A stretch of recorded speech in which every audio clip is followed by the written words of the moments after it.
Hoy ya nos vamos a ir especializando en esta retina neuronal. Ya vimos un poco las características generales que tenía la retina pigmentaria y, como ustedes saben, siempre todo lo que se orienta hacia el interior, es decir, hacia el centro del globo ocular, va a ser siempre interno. Por tanto, la retina, que hoy ya vamos a ir analizando en profundidad, va a estar, por supuesto, dentro de las dos retinas, entre comillas, que nosotros ya conocemos, va a estar siempre orientada hacia el interior. Aquel o aquella que tenga problemas de orientación, podemos parar un momento y lo volvemos otra vez a explicar. Por tanto, nosotros el otro día en la retina neural dijimos que estaba conformada por 9 capas. Yo puse el número 10 porque también incluíamos a la retina pigmentaria. Pero ustedes saben que el epitelio pigmentado de la retina siempre va a quedar por fuera de lo que nosotros vamos a ver hoy. Vamos a ir, por tanto, analizando una capa importantísima y hoy nos vamos a explicar o vamos a intentar entender lo que son los conos y los bastones. Conos y bastones que yo el otro día ya les referencié que estaban ¿en qué capa? En la de los fotorreceptores, ¿de acuerdo? Por tanto, vamos a ver los fotorreceptores. Vamos a hacer, para aquellos que estén todavía un poco despistados, vamos a hacer un recuerdo de aquellas capas que nosotros vimos el otro día. Yo nombré 10 capas, lógicamente, porque empecé siempre desde la capa más externa. La capa más externa, ¿cuál era la que dijimos el otro día que era? El epitelio pigmentado de la retina. A continuación, ¿qué capa nosotros podíamos ver? La siguiente, lo que vamos a ver hoy, la capa de los fotorreceptores. A continuación, nosotros veíamos que existía una membrana, una capa que sobre todo, lo veremos el próximo día, se va a basar o se va a fundamentar en la sujeción de esos fotorreceptores. Y a esa membrana le llamamos ¿cómo? Perfecto. ¿Limitante externa o interna? Externa. ¿De acuerdo? Siempre vuelvo a insistir, lo que está en la periferia del globo ocular es externo. Lo que está orientado hacia el centro interno. Como cuarta capa, empezamos a ver una serie que le íbamos a llamar, porque iba a encontrarnos o íbamos a ver los cuerpos, los somas neuronales. Por tanto, iba a ser la capa nuclear. Correcto. Seguimos después con una capa donde iban a estar todas las conexiones que hoy también vamos a ir viendo, como es la capa flexiforme, también externa. Esta capa, volvemos a ver, capa nuclear, ya interna. La séptima capa que nosotros veíamos el otro día era la capa flexiforme, muy bien, interna también. Y a partir de aquí veíamos ahora, bueno, insistir, siempre que hablamos de nuclear, son los somas, los núcleos de esas células que van a ir conformando toda esta retina neural, ¿vale? Vamos a ponerlo aquí para que siempre nos quede claro que todo esto es la retina neural. ¿De acuerdo? O retina nerviosa para que lo veamos. Octava capa, capa ganglionar. La novena es la capa de fibras, la capa que los axones de estas células ganglionares van a emitir para transmitir el impulso eléctrico, que hoy hablaremos un poco de él. Por tanto, teníamos capa de fibras nerviosas. ¿Es así? Y por último, y para que no haya dudas, teníamos ya una membrana que era basal de una serie de células que veremos el próximo día, que son las células de sujeción, son células de la glía, son células de Miller, que ya estudiaremos el próximo día. Simplemente hoy ya se las nombro para que le comience a sonar. Y formaba, igual que esta membrana que servía de sujeción, pues también servía de sujeción para el resto de esas células que la conformaban, sobre todo esa célula de Miller que acabo de nombrar. Por tanto, tenemos una capa limitante interna. Como esa capa limitante interna queda, por tanto, por dentro, por el interior. Todo esto pertenece a la retina neural. ¿Qué ocurría cuando la luz se introducía a través de esa apertura que era la pupila? Pues que iba a incidir la luz ¿en dónde? ¿En dónde va a incidir la luz? En la membrana limitante interna. Y esa luz, eso lo vamos a ir entendiendo hoy, va a ir atravesando capa tras capa, ¿de acuerdo? Seguimos, esto en color amarillo es esa luz que penetra, ¿y hacia dónde va a llegar? A los fotorreceptores. Fotorreceptores que ya les indiqué el otro día que estaban compuestos por dos tipos celulares. Unos iban a ser los conos y otros los bastones. Ya les adelanté que dentro de los conos, y hoy lo repetiremos, y va a ser la pregunta para el próximo día, existían de tres tipologías de conos. Unos que iban a ser, vamos a pintarlo al revés, uno que iban a ser de color rojo, otro que iba a ser de color verde y otro que iban a ser de color azul. ¿Vale? Lo podemos poner sus siglas en inglés, que también las pueden ver. En vez de rojo, verde y azul serían red, green and blue. Por tanto, ustedes lo pueden ver también. Red lo vamos a dejar porque coincide. A continuación, green o blue, RGB, ¿de acuerdo? Entonces son sus siglas, vamos a ponerlos en inglés para que no haya confusión con ellos.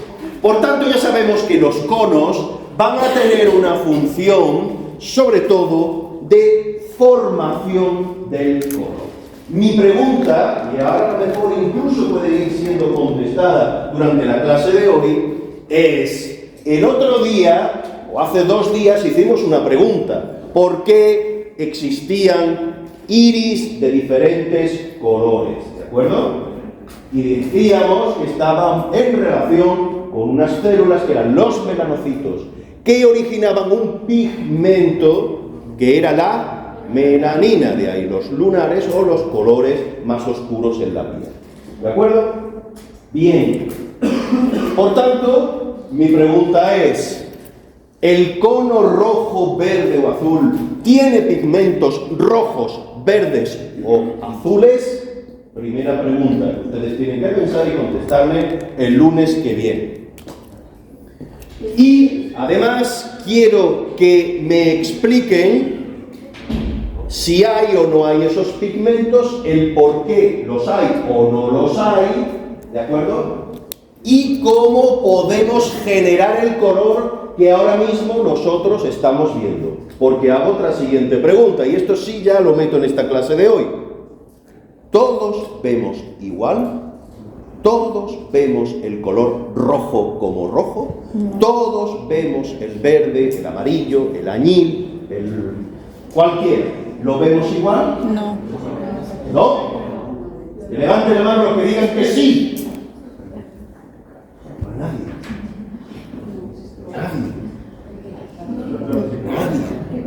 ¿Por qué los que dicen que no? Levanten la mano los que dicen que no. Todos. ¿Por qué dicen que no? Porque hay personas que son daltónicas, que cambian colores o... Bien, estamos hablando, ¿alguno de aquí presenta algún tipo de patología que no distinga bien los colores? ¿Todos saben lo que es el rojo, el verde y el azul? Sí. Nada, en la autoescuela no le ponen, oiga, mire usted no ve el rojo para el semáforo, ¿no? El peligro del daltonismo, ¿no? ¿Sí?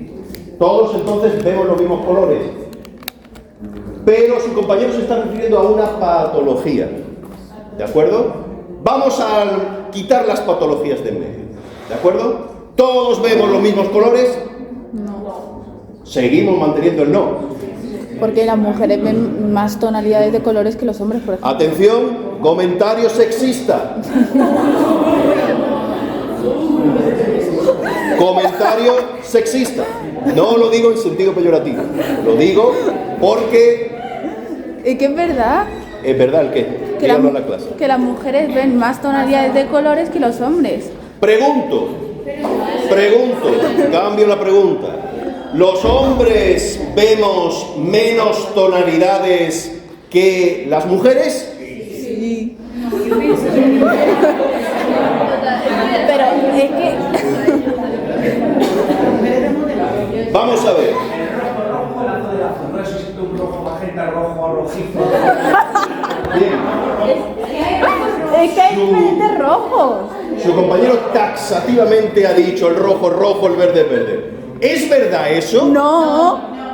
No, hay diferentes tonalidades de Bien. rojo. Seguimos avanzando. Lo que usted me está contestando, lo que su compañero afirma categóricamente. Comentario sexista por un lado, comentario categórico por otro lado. Es la respuesta que me tienen que dar el próximo día. Vale, venga, me gusta, te lo saco yo. ¿De acuerdo? ¿Ha quedado clara cuál es la pregunta? Sí. Primero, si tenemos 3 pigmentos. Espera. Segundo, ¿todos vemos igual? Esperaba que me dijeran, bueno, que cada uno. Les adelanto que los esquimales pueden distinguir Diferentes tonalidades de blanco. 1000 tonalidades de blanco. No hombre o mujer. Tampoco ahora soy racista. Vamos. Bien, la luz nos ha llegado a la capa de los fotorreceptores. Sabemos que los fotorreceptores van a estar compuestos por conos y bastones. Yo ahora mismo vamos a hacer otro esquema que ya lo vimos el otro día y vamos a hacer un fondo de ojo en esta zona de aquí. Venga, concéntrense ya que estamos ya en clase y vamos a poner aquí esta salida del fascículo óptico del segundo par craneal. Y a esto nosotros, como le llamamos en un fondo de ojo, lo vimos el otro día, ¿cómo se llama? ¿Mácula o pápula? ¿O papila? Disco óptico o papila, ¿de acuerdo? ¿Y qué es lo que sucede en el otro lado? Vamos a ver el qué. ¿Y mácula qué quiere decir? Estamos todo el día hablando de mácula y no lo entendemos. ¿Qué es una mácula? Uy, silencio. Mácula. Mácula, palabra, ¿qué quiere decir mácula? Yo sé que es la zona de la mujer. Pero, ¿qué quiere decir mácula en castellano, español o como quieran llamarlo? Mácula es una palabra latina, de donde viene nuestra palabra mancha.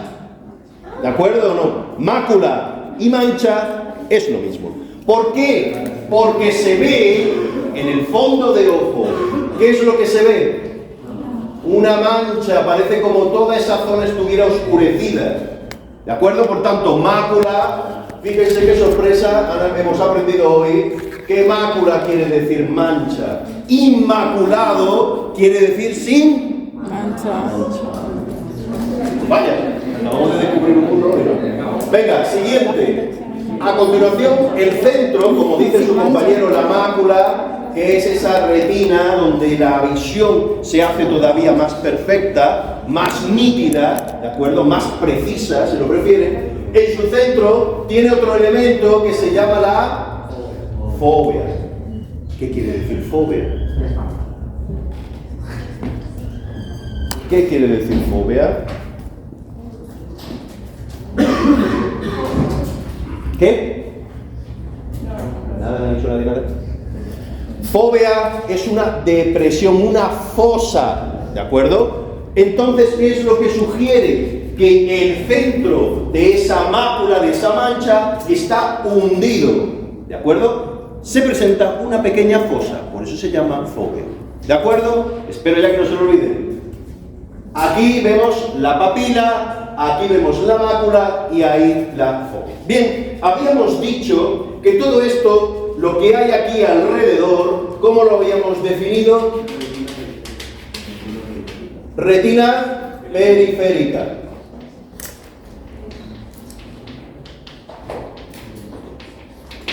Y la zona, ¿de acuerdo? Vamos a quitarle esto para que no haya ningún tipo de problema ahora. Y esta zona, incluso la zona que hay un poco aquí alrededor, le llamamos área. ¿Todo esto qué era? El área. Perfecto. Área central de la retina. Y decíamos que ahí alcanzaba una agudeza visual extrema. ¿Vale? Bien. ¿Recuerda alguien de la primera clase entre esa papila o disco óptico y la mácula? Yo ponía aquí otro elemento. ¿Se acuerda alguien? Esto ya es de nota. ¿Qué teníamos en medio de los dos? Los dije el primer día. Y estábamos hablando de los ejes. Correcto. Es la parte posterior del eje anatómico que se encuentra entre el disco y la mácula. Porque el eje visual iría ¿hacia dónde? Hacia la fóvea. Recuerden, cojan el esquema que hicimos al principio y les hice 2 o 3 rayitas, 2 o 3 líneas. ¿De acuerdo? Bien. ¿Por qué todo esto? Porque yo voy a ver que en ese área central de la retina, y por supuesto que coincide prácticamente su extensión con la mácula, yo voy a empezar a ver que existe una máxima concentración, fíjense, de conos. ¿Sí o no? Nos vamos a poner los 3 tipos que hay. Máxima concentración de conos. Y en la fóvea, ¿qué va a haber?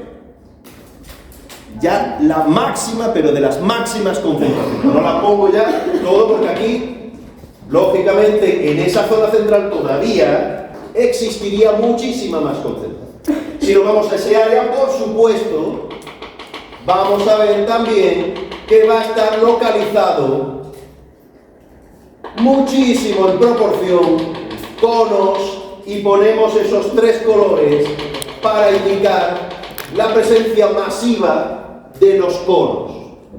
¿De acuerdo? Ya empieza a haber también en esa zona bastones.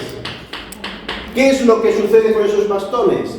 Que no van a ser numerosos. Por tanto, vamos a ver que los conos se van a situar en esa mácula y en esa área central de la retina. En su mayoría, ganan por aplastante mayoría la concentración de conos sobre los bastones. ¿Queda claro? Sobre todo en el área central de la retina y apenas hay o no hay, mejor dicho, en la zona de la mácula. Por tanto, nosotros la mayor agudeza visual cuando enfocamos, ¿de acuerdo?, la vamos a tener en la mácula. ¿Qué sucede ahora en la retina periférica? ¿Qué sucede? Todo lo contrario. ¿Qué es lo que va a predominar en la retina periférica? Los bastones. ¿Eso quiere decir que no hay conos? No, también los va a haber, pero su concentración es mucho menor. Por tanto, en la retina periférica predominan los bastones sobre los conos.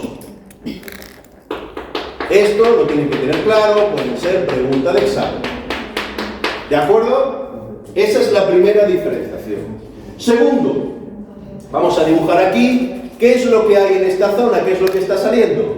Pues toda esa arteria central de la retina y sus ramificaciones. ¿De acuerdo? Segunda característica.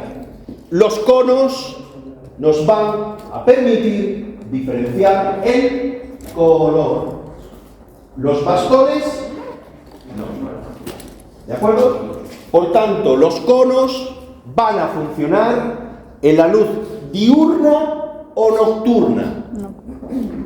Diurna. Los conos en la diurna. ¿Y qué sucede cuando hay oscuridad o cae la noche? Esa luz nocturna, ¿qué pasa? No vemos los colores. ¿Qué predomina, por tanto? Los bastones. Los bastones. ¿Vale? Vamos a dejarlo aquí. Ya tenemos una idea de su distribución de conos y bastones en general. ¿Vale? Vamos a ir dibujando aquí unos macroconos y macrobastones, ¿de acuerdo? Para ir diferenciando las diferentes, vamos a decir, secciones o partes que van a tener.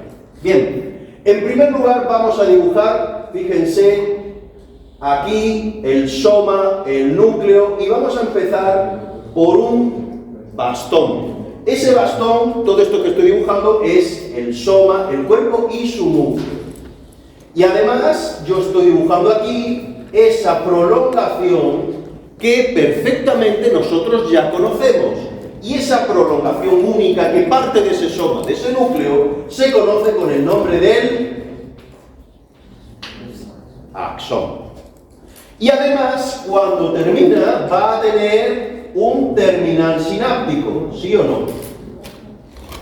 Esto es el terminal sináptico. ¿De acuerdo? En este caso, como estoy dibujando un bastón, a ese terminal sináptico se le denomina esférula. Esto ya tienen que ir estudiando. ¿De acuerdo? Fíjense que acabamos de hacer la última porción. Vamos a empezar con un segmento que ahora lo veremos, una extensión, mejor dicho, no segmento, para que vayamos construyendo y ustedes lo puedan hacer en casa. ¿Qué más vamos a ver? Nos vamos a ir y vamos a dibujar un cono azul.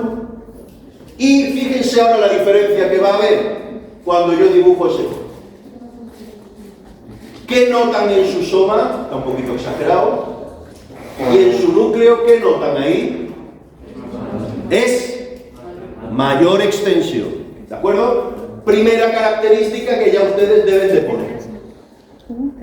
¿Qué va a suceder? ¿Va a tener axón o no va a tener axón? Igual que la anterior, ¿sí? Y ahora fíjense lo que va a ocurrir en el terminal sináptico. ¿Ese terminal sináptico es igual al anterior? No. ¿Cómo es en comparación? Mayor. ¿De acuerdo? Por tanto, ese terminal sináptico, como tiene forma de pie, ¿cómo le vamos a dibujar? ¿Cómo le vamos a denominar? Pedículo. ¿De acuerdo? Fíjense que todas las palabras siempre tienen un significado, como les he dicho con mátula o fobia. ¿De acuerdo? Pedículo ya no se les puede olvidar, tiene forma de pie. ¿De acuerdo? ¿Se diferencian el uno del otro? Sí. Sí. Bien. Vamos a seguir construyendo hacia la parte externa. Todo esto que ustedes están viendo aquí, ya sin miedo a equivocarnos, le podemos ya definir como toda esta zona que incluye el axón y los terminales sinápticos, ya sea esférula o pedículo. Todo esto se le denomina extensión interna. ¿Sí? Entienden lo de interna, ¿no? Ya lo vimos el otro día, tienen en su esquema cómo lo tenemos. Todo lo que tira siempre hacia el centro, vamos a ponerlo por aquí, es externo. Todo lo que siempre tira hacia la periferia, interno. Todo lo que tira hacia la periferia siempre va a ser externo. ¿Sí? ¿Queda claro? ¿Vale? Por eso es extensión interna. ¿Sí? Bien. ¿Qué más podemos ver? Pues fíjense que también ya tenemos otra parte. Y esta parte la podemos llamar esa zona o área del soma o cuerpo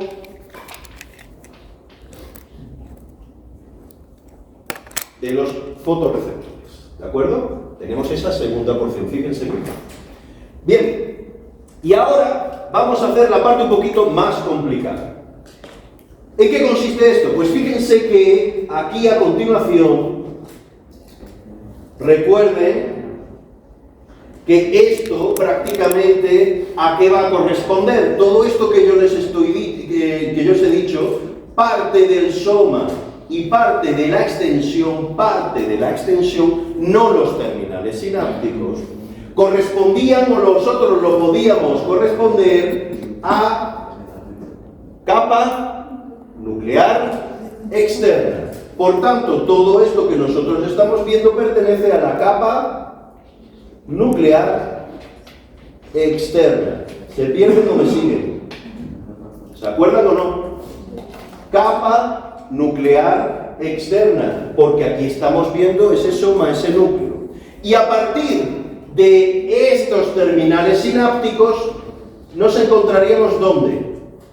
En la siguiente capa, que sería la capa plexiforme externa. ¿Siguen o no me siguen? Por ahora está claro, ¿no? Bien, vamos entonces a seguir avanzando. Fíjense que aquí en esa zona yo voy a tener como una pequeña prolongación, y esa prolongación, recuerden, que iba a estar compuesta por un elemento que lo iba a sujetar, que ya también los hemos visto ahí, que era la... ¿cómo se llamaba?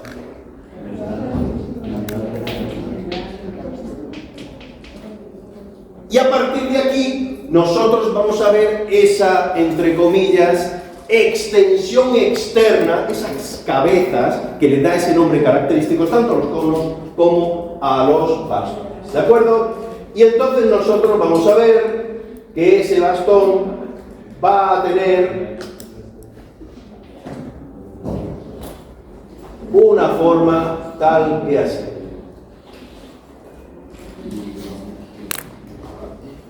¿De acuerdo? Por eso se le llama bastón. Tiene esa forma cilíndrica característica. ¿Y qué es lo que va a suceder ahora? Pues va a suceder lo siguiente.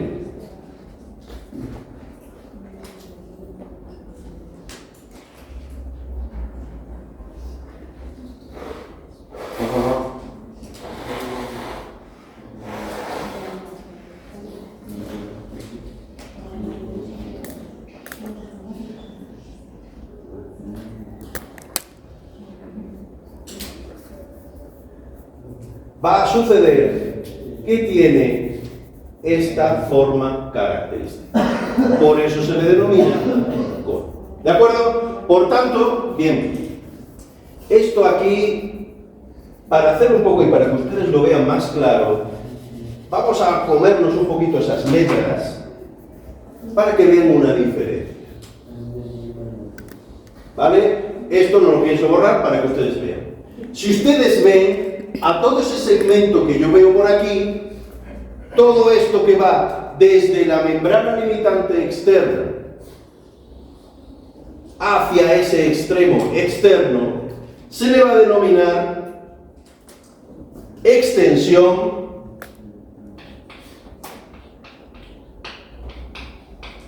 externa. ¿Queda claro?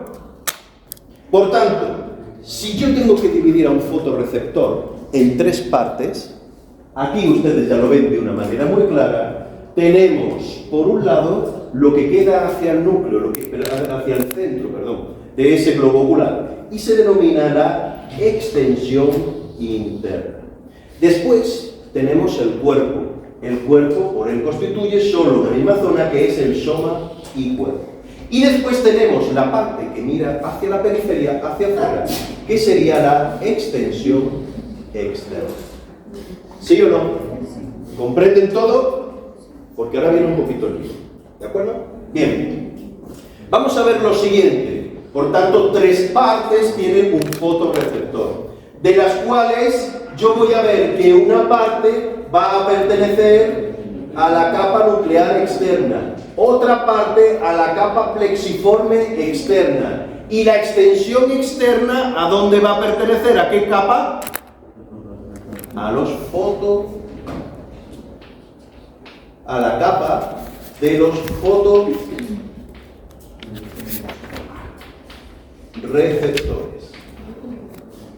¿Comprenden cómo va colocado o no?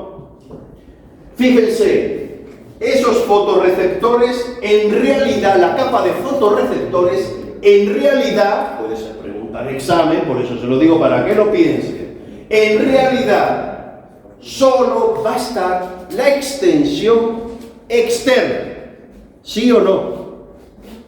La membrana limitante los sujeta y además, después, el soma o cuerpo va a estar en la capa nuclear externa, ¿sí o no? ¿Lo van cogiendo? Y lo que queda de las terminales sinápticos van a estar en la capa plexiforme externa. Por tanto, ¿cuántas capas de la retina neural ocupa un fotorreceptor? 3. ¿Comprenden o no? ¿Sí o no? Dice su compañero que le ha dado un bajío. Bien. ¿Correcto? ¿Sí? Bien. Seguimos. Complicamos más. Fíjense ahora, vamos ahora a todo lo que es esa extensión externa. Esa extensión externa, yo a su vez,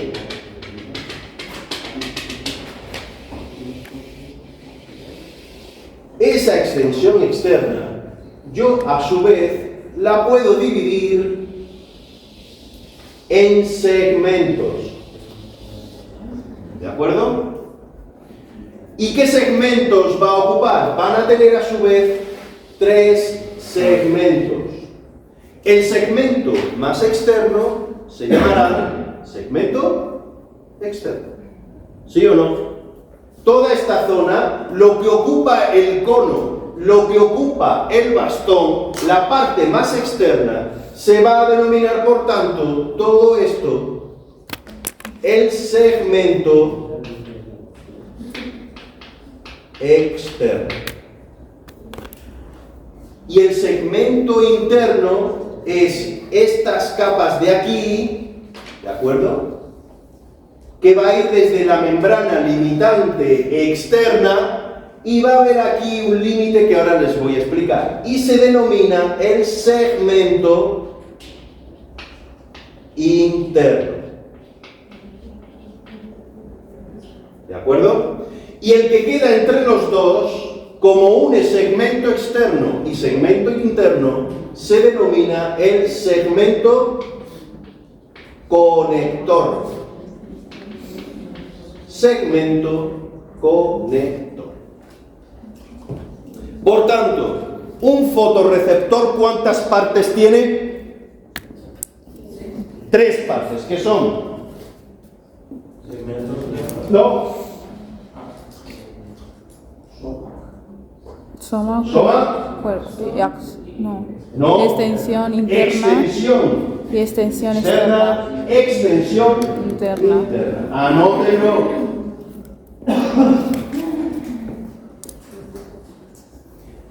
Siguiente pregunta. ¿Y la extensión externa cuántas partes tiene? 3. 3. Tiene la pizarra. ¿Qué partes son? Segmento externo, segmento interno y segmento conector. ¿Sí o no? ¿Lo cogen o no? En el examen espero que lo conteste bien, ¿de acuerdo? ¿Podrías repetir, por favor, la parte anterior? ¿Qué parte anterior? Estaba compuesto primero por extensión interna, soma, y extensión externa. Extensiones externa, soma y extensión interna. Vale. Ese es el fotorreceptor. Y dentro de la extensión externa va a estar constituida por segmento externo, segmento conector y segmento interno. ¿Queda claro? Bien, vamos a ir explicando ahora las diferentes partes. Por tanto, estamos en la extensión externa. La extensión externa es la capa de los fotorreceptores, ¿sí o no? ¿Queda claro o no? Bien. ¿Qué vamos a ver? Vamos a empezar, por tanto, por el segmento interno. El segmento interno va a estar constituido también por 2 partes. Uno que se va a denominar la zona elipsoide y otra zona que se llama el segmento o la zona mioide. ¿Dónde se encuentra la zona elipsoide, la zona mioide? Dentro del segmento interno. Segmento interno tiene una zona, a su vez, que limita o está delimitada por la membrana limitante externa, que se llama la zona sector mioide. Y además tiene en la parte más externa, para que ustedes me entiendan, por encima, otro segmento que se llama el elipsoide. ¿Qué importancia tiene esto? Pues fíjense que en la zona mioide va a estar constituido, por ejemplo, por retículo endoplásmico rugoso. Vamos a repetirlo: retículo endoplásmico rugoso. Va a estar también compuesta por un elemento que ya conoce, ya lo nombramos en el semestre anterior, aparato de Golgi, aparato de Golgi, y además van a tener otros elementos que también los hemos explicado, que son los ribosomas. Ribosomas. ¿Por qué la importancia de esto? Bien, todos esos elementos que yo les he nombrado, que no se lo tienen que saber, simplemente que esa zona son órganos celulares productores de proteínas. ¿De acuerdo? Recuerden esa palabra, proteína, ¿vale? Que después la vamos a utilizar. Por tanto, nosotros sabemos que en ese sector mioide es la zona encargada de la elaboración de proteínas. Fíjense ahora lo importante. ¿Qué va a pasar en la zona elipsoide? En la elipsoide, recuerdan que había un elemento, así que lo dibujábamos, que tenía esa forma así un poco de pastilla, ¿vale? Que yo siempre les he dicho que era el pulmón de todo esto, productor de ATP. ¿Cómo se denominaba eso? Mitocondria. Mitocondrias. Mitocondrias y las mitocondrias. ¿Qué es lo que hace la mitocondria? Pues va a usar ese elemento nutritivo, la glucosa, y lo va a transformar como buen motor cuando se le echa gasolina en energía. Y en una célula, ¿cómo le denominamos a la energía? ATP. ¿De acuerdo? Por tanto, las mitocondrias van a ser las encargadas del ATP. Y todo esto va a ser el encargado también de producir, como hemos dicho, las proteínas. Por tanto, tenemos aquí ATP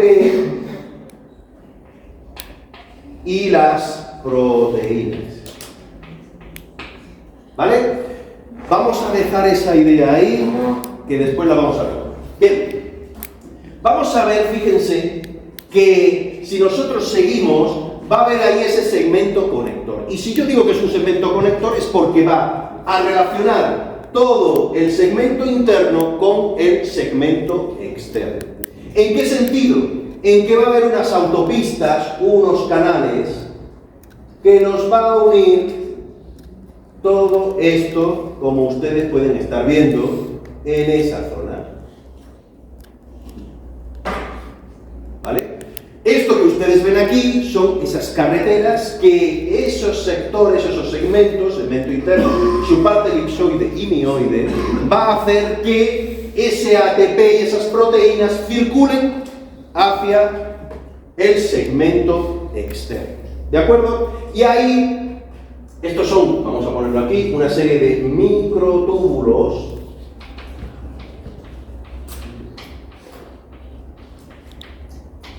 ¿Vale? Que pertenecen a ese segmento conector. Y esos microtúbulos van a conformar un elemento que se llaman los cilios conectores.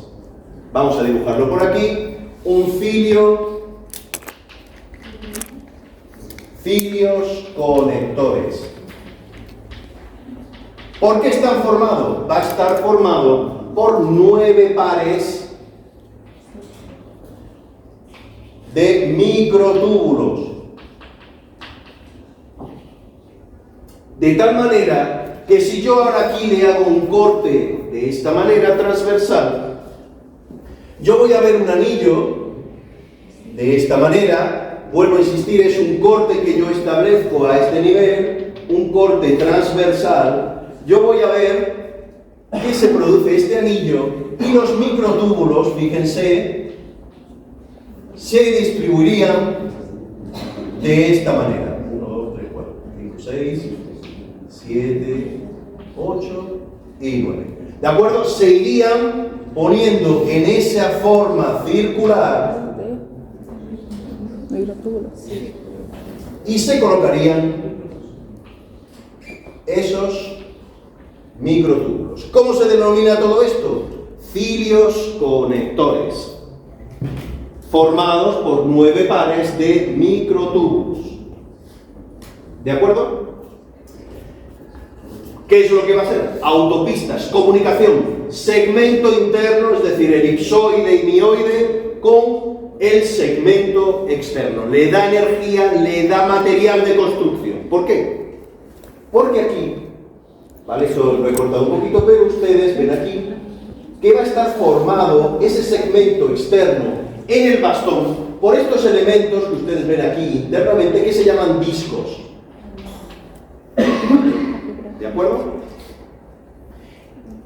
¿Qué es lo que sucede? Fíjense que aquí, sin embargo, lo que se va a formar no existen discos, sino lo que va a haber es una membrana que va a estar abultada, pero que sirve para la misma función. ¿Qué es lo que va a ocurrir ahí? Es que en esos discos, o en esa membrana, vamos a ponerlo por aquí,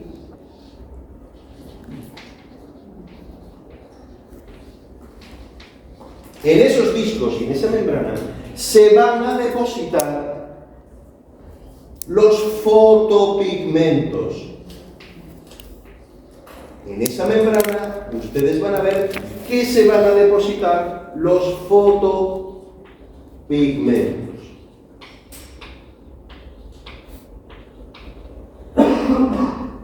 ¿De acuerdo? Por tanto, ¿dónde se concentran? ¿Dónde están los fotopigmentos? Todo esto que ustedes ven aquí van a ser los fotopigmentos. Vámonos aquí a nuestro esquema y vemos ahora los fotopigmentos. Vamos a hablar un momento sobre esto. No nos vamos a meter ni en fisiología ni nada, pero un poco para que vean cómo funciona. Otro dato que les quiero dar, creo que no se los he dicho anteriormente, fíjense la diferencia de altura que hay entre un cono y un bastón. Siempre el cono va a estar más pequeño, más recortado su segmento externo, o si lo prefieren, su extensión externa. ¿De acuerdo? Por tanto, la extensión externa, porque su segmento externo es más corto en el cono, siempre la longitud de un cono va a ser menor que la longitud de un bastón. Por eso he intentado reflejárselo en ese esquema en la pizarra. Lo ven claramente, ¿vale? Eso es un dato que les tengo que dar. ¿Qué más? Fotopigmentos. El pigmento común y general se llama, o mejor dicho, vamos a ver, en primer lugar, el fotopigmento va a estar compuesto de 2 partes. Ese fotopigmento va a tener una parte que es una parte proteica. ¿Recuerdan por qué hemos dicho lo de las proteínas, verdad? Va a tener una parte proteica que, como término general, se llama opsina. Y después, a ese fotopigmento, recuerden de dónde va a venir esa proteína, ¿de acuerdo? Y va a venir también, tiene una parte lipídica. El fotopigmento, por tanto, está hecho de proteínas y de grasas. ¿De acuerdo? Proteínas y grasas.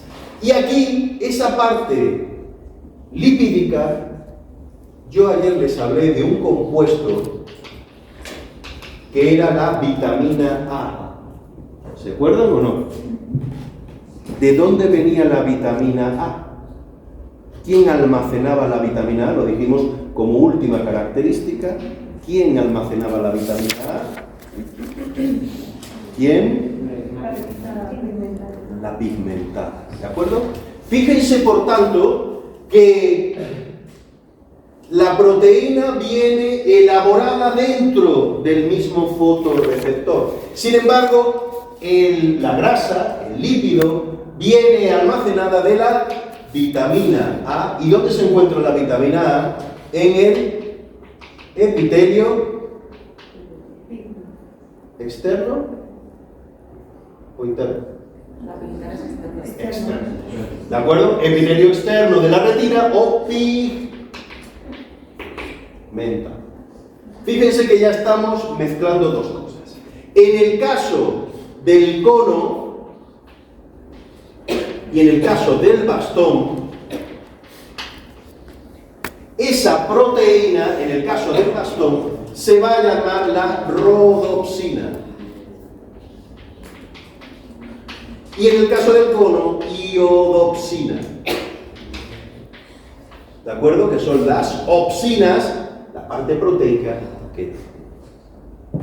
Bien, por tanto, fíjense, el mismo fotorreceptor va a producir la parte proteica y energética. Y le va a suministrar la vitamina A, es un reservorio de vitamina A, lo que queda más hacia afuera, más hacia arriba de él, que es el epitelio pigmentado. Y ahora se va a producir el siguiente fenómeno, que se llama la transducción.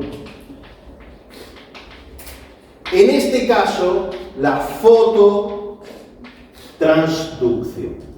¿Qué quiere decir? Muy sencillo.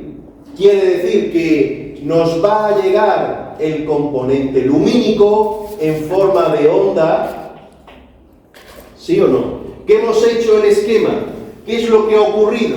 Desde su parte interna, membrana limitante interna, fibras, capa ganglionar, presiforme interna, presiforme interna, nuclear externa, membrana limitante externa, fotorreceptores. Llega al fotorreceptor y se va a producir una transformación de onda lumínica, lógicamente. Esto tiene, ya le estoy dando pistas para la respuesta, una longitud de onda, ¿de acuerdo?, que va a excitar al fotorreceptor. ¿A qué parte? A la extensión, al segmento externo. Si lo prefieren, extensión externa.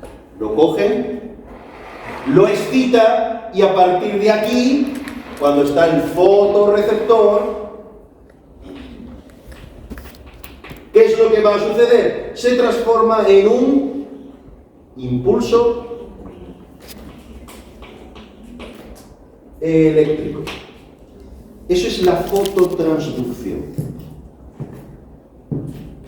Y yo sigo preguntando. ¿Y esa luz que ha ido atravesando todas las capas que ocurre, qué sucede? ¿Qué pasa con esa luz? ¿Qué pasa con esa luz? ¿Se queda aquí en el fotorreceptor? ¿Rebota y vuelve otra vez? ¿Qué pasa con esa luz? Porque ha llegado luz, ha llegado energía, ha llegado energía en forma de onda que produce calor. ¿Sí o no? Entonces se pone un rato ahí al sol, yo abro aquí las ventanas y nos pasamos, ¿sí o no?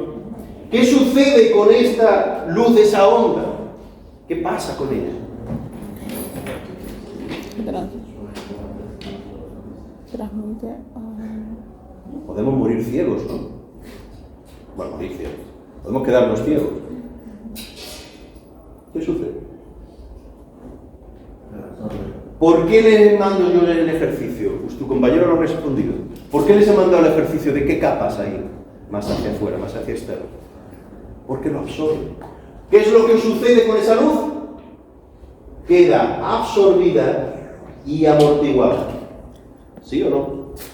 ¿Qué les dije yo? ¿Qué capa? Alguno que lo haya hecho. ¿Qué capa seguía después de esa retina pigmentaria? ¿Qué capa seguía? La membrana de Bruch. ¿Y después de la membrana de Bruch? El estroma-coroideo. ¿Y en el estroma-coroideo qué es lo que había?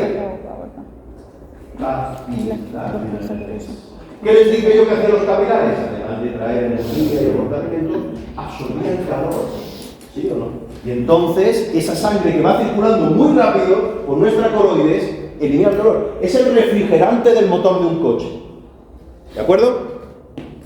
¿Entienden cómo va el sistema o no? De una manera muy sencilla, esto se complica muchísimo. ¿Vale? Pues esto es lo que yo quiero que vayan a entender. Por tanto, hemos visto segmento externo, segmento interno, segmento conector. Hemos visto también cómo se produce todo este evento. Hemos visto también conos y bastones. Vamos a ver ahora la sinapsis. Sinapsis. ¿Qué es una sinapsis?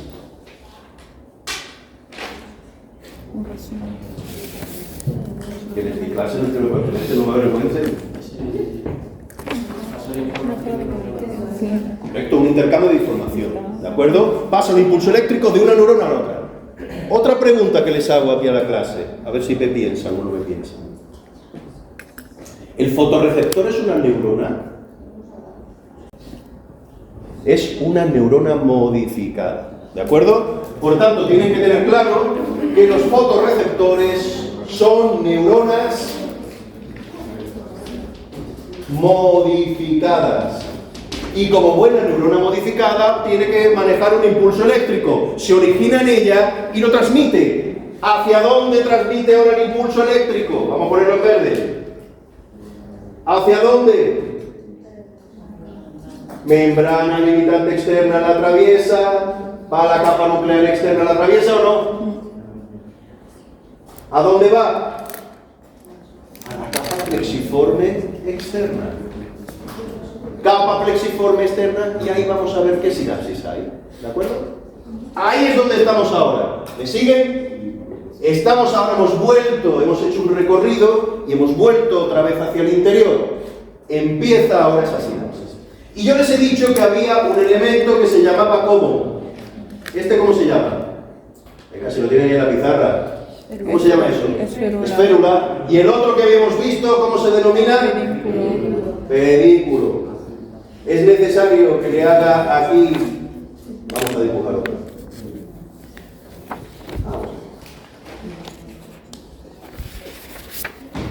¿Esto a qué correspondería? Venga, para que lo tengan en el dibujito. ¿A qué correspondería? A un bastón. Y a esto, me ahorro el núcleo. Un cono, ¿sí o no? ¿Vale? Bien, síganme en el siguiente razonamiento. Por tanto, tenemos esa sinapsis. Sinapsis es la comunicación entre dos neuronas. Existe un espacio y una liberación de neurotransmisores. ¿Qué cuesta? Bien, vamos a ver qué es lo que sucede. Yo tengo aquí esto, por supuesto. ¿En qué capa nos encontramos? ¿En qué capa hemos dicho que estábamos? En la capa plexiforme externa. Ahora lo tienen todo mascado aquí ya. Y ahora tenemos aquí esta neurona. Es de tipo, ¿se acuerdan? Es una célula bipolar. Vamos a ponerla aquí. Es una célula bipolar. Por tanto, esta es la capa plexiforme. Pero a partir de aquí, ¿qué capa comienza? La capa nuclear interna. ¿Sí o no? ¿Sí? Bien. Y por supuesto va a tener otro axón que se va a ir a la siguiente capa. ¿Cómo se denominaría la siguiente capa? Capa plexiforme interna. ¿Sí o no? Bien, pues fíjense, vamos a tener esta conexión. A célula bipolar se va a llamar célula bipolar. Como solo va a estar con los bastones, cera bipolar de los bastones. Y fíjense ahora que yo les voy a dibujar aquí otro tipo de célula. Vamos a ponerlo en color marrón, no, a ver si me distingo un poquito más. Color verde, venga. Y fíjense ahora que aquí voy a tener otro tipo de célula. ¿Se acuerdan cómo denominamos esa célula? Célula horizontal, perfecto. Y esa célula horizontal también va a tener, fíjense, una sinapsis que va a ir, por ejemplo, aquí y otra que se va a producir aquí. ¿De acuerdo? ¿Sí? Por supuesto, puede haber otra por aquí, otra por aquí.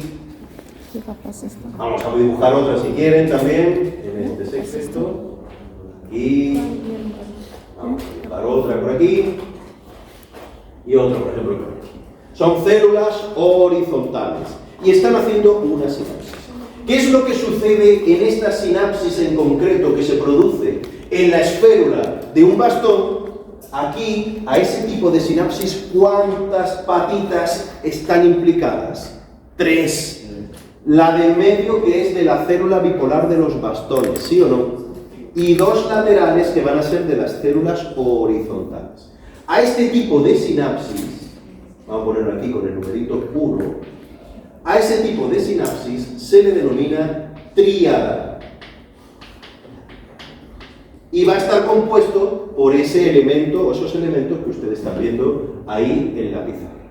¿De acuerdo? Eso es una tríada compuesto por 3 elementos. 2 que van a ser de las células horizontales, 1 y a otro lado de esa sinapsis, y el elemento central de la célula bipolar de los bastones. ¿Sí? Bien. Pero nosotros sabemos que esa célula también va a tener otro elemento que es la capa plexiforme interna. Va a haber también otra sinapsis. Después de la capa plexiforme interna, ¿qué viene? La capa ganglionar. Capa ganglionar. ¿Qué células vamos a ver aquí? Pues las células que se denominan ganglionares. ¿De acuerdo? Y después no me cabría aquí, habría el otro elemento que ya saldría hacia la siguiente capa, que es la capa de las fibras. ¿De acuerdo? Ya les hemos dibujado esta. Plexiforme, externa, nuclear interna, plexiforme externa y capa ganglionar. ¿Vale? Porque hemos dibujado el siguiente tipo, vamos a dibujarlo, que son estas las células ganglionares.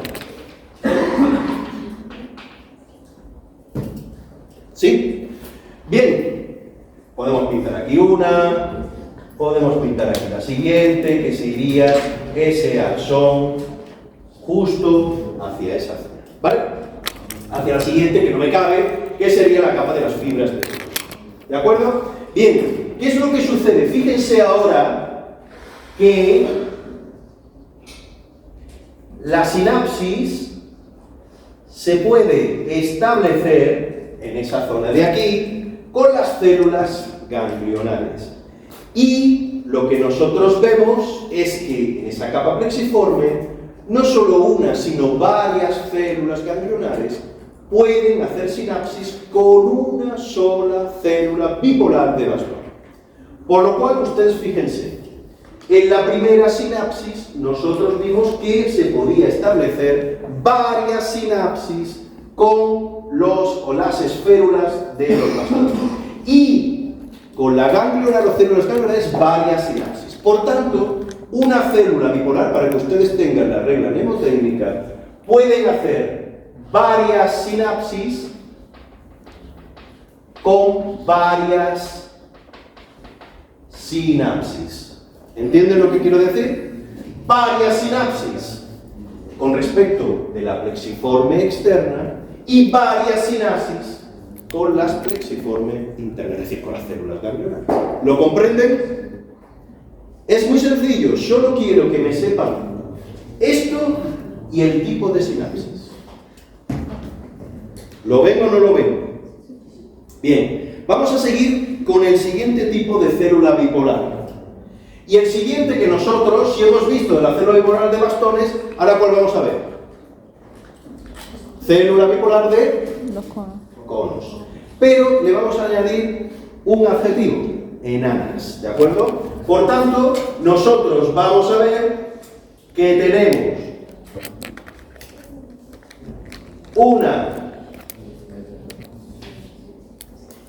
célula bipolar de conos y le vamos a poner enana o enanas, ¿de acuerdo? ¿Cómo se va a establecer esa sinapsis? Fíjense, para que ustedes recuerden, va a ser una más sencilla que la anterior. ¿Qué quiere decir? Que nosotros vamos a tener aquí una extensión, otra tríada, ¿de acuerdo? Aquí se produce otra tríada, número 1, otra tríada, pero siempre, fíjense que va a estar, vamos a ponerle otra para que vean que es la tríada, siempre con el mismo fotorreceptor, el mismo cono. Por eso es una, y ahora ¿con qué se va a establecer? Con una célula ganglionar única para ella.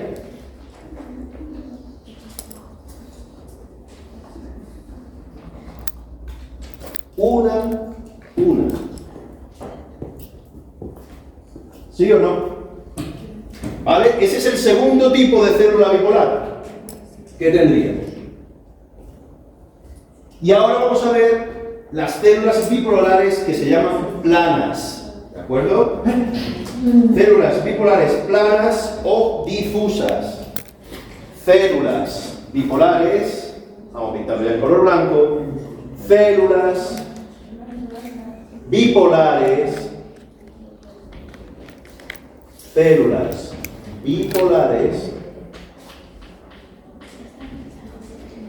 que se denominan planas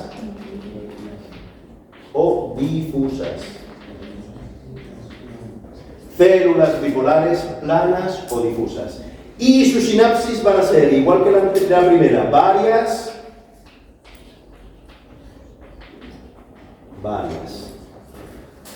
¿Qué quiere decir? Que podemos pintar aquí de nuevo otras dos ganglionares. ¿Y qué va a producirse? Pues una sinapsis con una y otra sinapsis con otra. ¿Y qué es lo que va a suceder? Que aquí se va a producir también una sinapsis con esta, pero también, por ejemplo, con la siguiente. ¿De acuerdo? Y fíjense ahora que ese tipo de sinapsis varía. Ya no va a ser una tríada, sino va a ser otro tipo de sinapsis que se llama contacto superficial. Contacto superficial. Así que tenemos dos tipos de sinapsis que se establecen entre las bipolares y los fotorreceptores. Una es la tríada y otra es superficial. No va a una hendidura sináptica, no se mete dentro de ese valle que se forma, de esa concavidad, sino que va directamente hacia la superficie. ¿Vale? Y como último tipo de sinapsis, el número, vamos a ponerle aquí número 2, para que ustedes lo recuerden, aquí número 2, y aquí el número 3, sería un sinapsis interreceptor. Una sinapsis 3 que se produce entre los terminales sinápticos. Un contacto interreceptor. ¿Qué ocurre? Pues que existe una comunicación de una con otra.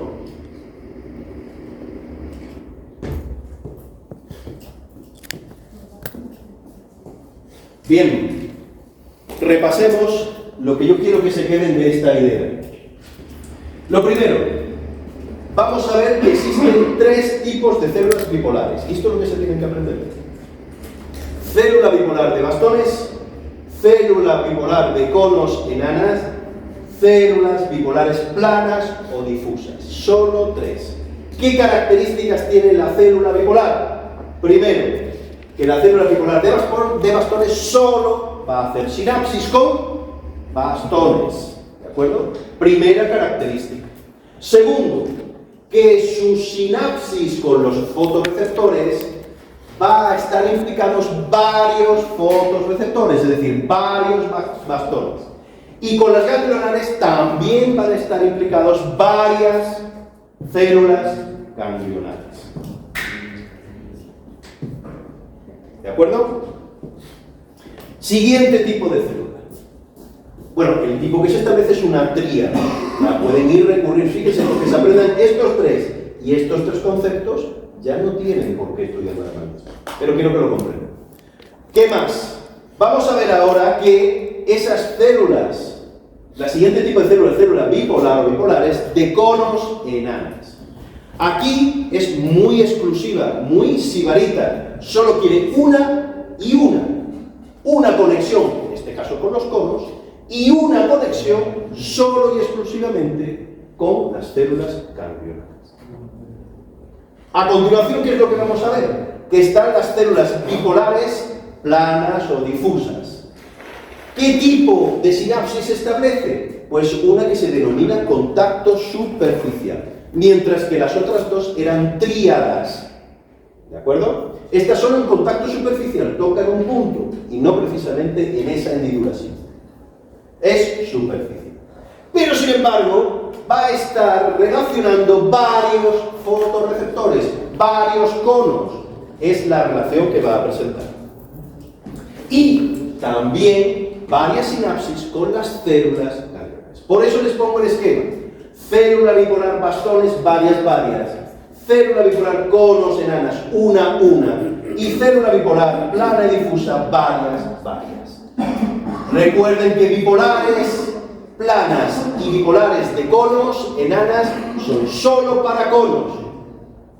Las bipolares de bastones son solo para bastones. ¿Queda claro? ¿Vale? Porque después esas células ganglionares, ya lo veremos, eso lo vamos a ir a por poner un poquito más, van a ir a diferentes secciones o sectores, mejor dicho, dentro del cuerpo geniculador. Y ahora vamos a hablar un poquito solo, porque esto sí que puede ser pregunta de examen. Vamos a hablar de cuántas sinapsis se establecen en la vía visual. Por tanto, cuántas sinapsis, aquí hemos visto de las sinapsis, el número de sinapsis en la vía visual. ¿Cuántas sinapsis hay en la vía visual? Recuerden que cuando nosotros dimos el primer cuatrimestre, habíamos hablado de una serie de sinapsis. ¿Se acuerdan lo que era la vía ascendente o sensitiva, la vía descendente o motora? Que se establecían una serie de sinapsis, una serie de conexiones, de impulsos se iban transmitiendo unas a otras. ¿De acuerdo? ¿Cuántas sinapsis se establece? Pues vamos a contarlas. Y aquí vemos que en la capa plexiforme externa, el fotorreceptor que hemos quedado que era una neurona modificada, hace sinapsis con la siguiente neurona bipolar, me da igual de qué tipo sea. Por tanto, en la capa plexiforme se establece la primera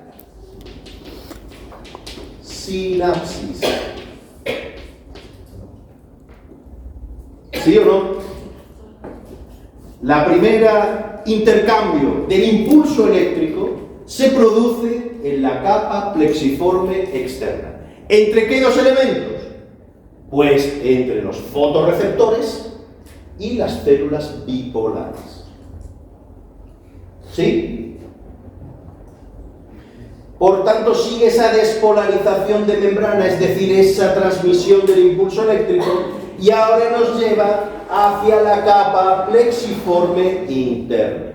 Y en esa capa plexiforme interna, ¿qué sucede? Se produce de nuevo una sinapsis. Si hemos dicho que de la capa plexiforme externa era la primera sinapsis, la segunda sinapsis, ¿dónde será? En la capa plexiforme interna. Segunda sinapsis. Segunda sinapsis. ¿En dónde se va a producir, por tanto? En la capa plexiforme interna. Bien, yo les hice al principio un esquema de la vía visual. Vamos a poner aquí la vía visual. Venga, vamos a aprovechar aquí un pequeño espacio. Y yo les dije que por aquí estaba esa retina y de pronto salía el fascículo óptico, y ese fascículo óptico, sus fibras de uno lado, del derecho y del izquierdo, se iban a intercambiar a través de un elemento que ya nos suena también un poquito del primer cuatrimestre, que era el quiasma. ¿Se acuerdan? Quiasma óptico. Este es el segundo par craneal.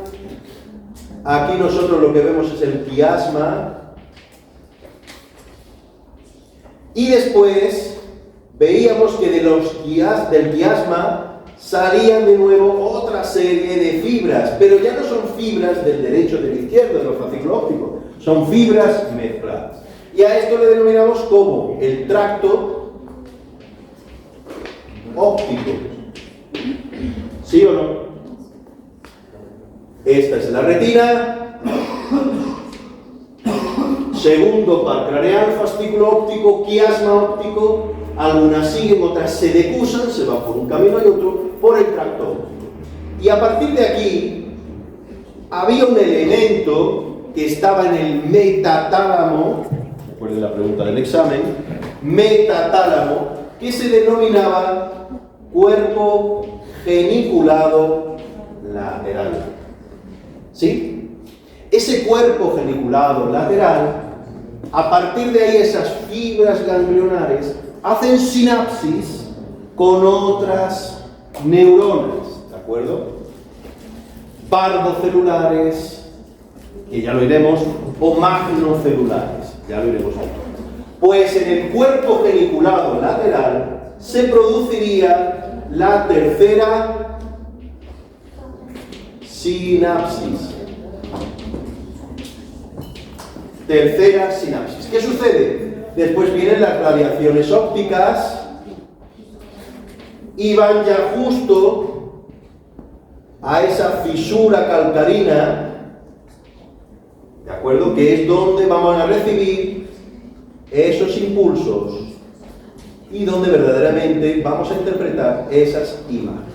Esto de aquí serían las radiaciones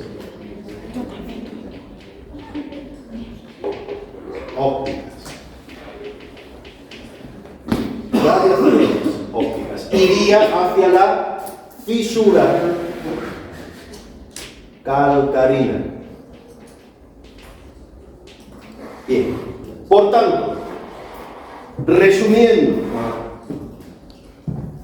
¿cuántas sinapsis se producen en la vía visual? Ojo, que puede ser pregunta de examen. ¿Cuántas sinapsis? 3. Y ahora viene la pregunta, ¿dónde se realizan esas sinapsis? O otra modificación de pregunta podría ser, ¿entre qué células pre- y postganglionares se producirían esas sinapsis? Por tanto, la primera sinapsis, ¿dónde se establece? ¿Entre qué células? La segunda sinapsis, ¿dónde? ¿Entre qué? Bipolares y ganglionares. Tercera sinapsis, seguimos la vía visual. Fíjense qué axón tan largo tienen las células ganglionares. Fíjense qué axón tan largo que va desde nuestro globo ocular, fascículo óptico, pasa al quiasma, va por el tracto óptico hasta el cuerpo geniculado. Es muy largo ese axón. ¿De acuerdo? Y hace la tercera sinapsis. ¿De acuerdo? ¿vale? Entre esas células ganglionares y después esas células ganglionares que se van a subdividir en parvo, es pequeño o magno celular. Pero eso ya lo veremos un poquito. Eso lo dejamos ahí en suspenso. Eso lo veremos un poquito más. ¿De acuerdo? Bien. Otra cosa que hay que puntualizar. Cono y bastón. El cono hemos dicho que es para la luz diurna o nocturna. Diurna. Distingue los colores. ¿Qué más? Agudeza visual. Por tanto, nos permite diferenciar formas, colores por supuesto, formas y textura. ¿Qué es la textura? Es la diferencia de ver algo plano o liso a algo que tiene rugoso y nos llama la atención, que sobresale. ¿De acuerdo? Recuerden esas características. Visión diurna, luz diurna, colores, permite ver formas, permite ver, diferenciar texturas. ¿Qué sucede con los bastones? Luz nocturna. Colores. Nos permite ver el movimiento. Recuerden que está en la retina periférica. Nos permite muy bien ver el movimiento. Y también, fíjense qué curioso, localizar objetos. ¿De acuerdo? Porque está siempre en mi retina periférica.